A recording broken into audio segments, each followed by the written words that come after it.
When I reflect back on my career growth and kind of the path that I've been put on, I realize that I have a plan and life typically has another. So anytime that I try to plan things, nowadays I just toss it away because I've experienced firsthand the beauty of what can happen when you just let go and you just let God. I had this plan to publish a book. It was something that people had asked of me, something that they kind of saw the need for before I ever saw it for myself. But I didn't know how I was going to fund my book journey. And I remember my husband and I around Christmas time sitting down and he's like, we could take some money out of the savings or do this. Like, he's so supportive and really wanted to see this come to life. But there was something within me that said, Stephanie, there's this whole other journey you're about to go on and you need to learn this. So you need to do this on your own. So it was Christmas and my brother-in-law and sister-in-law had just moved into a new home. And I decided I'm gonna make them a wreath as a Christmas gift. Which sounds, if you know me today, sounds like it makes total sense, except back then I had never made a wreath in my life. No idea doing that. But I made this wreath, I did all this research, it was a gorgeous burlap wreath, and when it was done, I did what anybody who was proud of their work would do.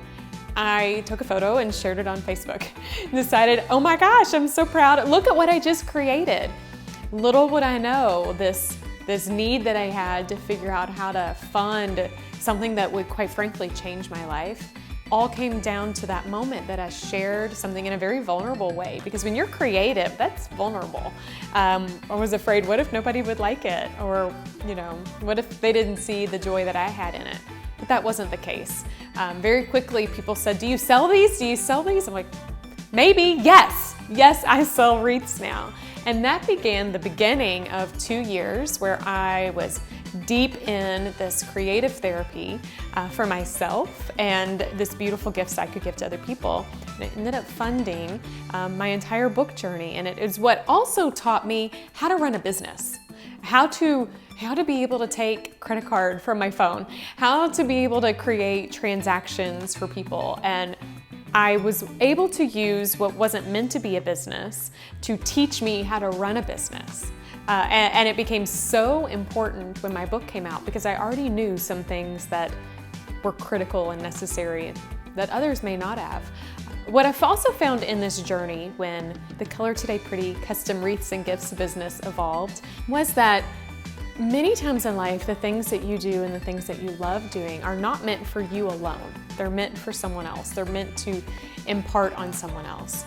A couple months in, I decided that not only was I going to make custom wreaths for other people, but the joy that I got when I was creating that monotonous work that turned off my analytical brain and turned on my creative brain also opened a pipeline to thoughts that I normally wouldn't have had otherwise. It opened for me spiritually in a deeper connection to God. But through that, I'm like, I can't keep this to myself. I need to share this with other people.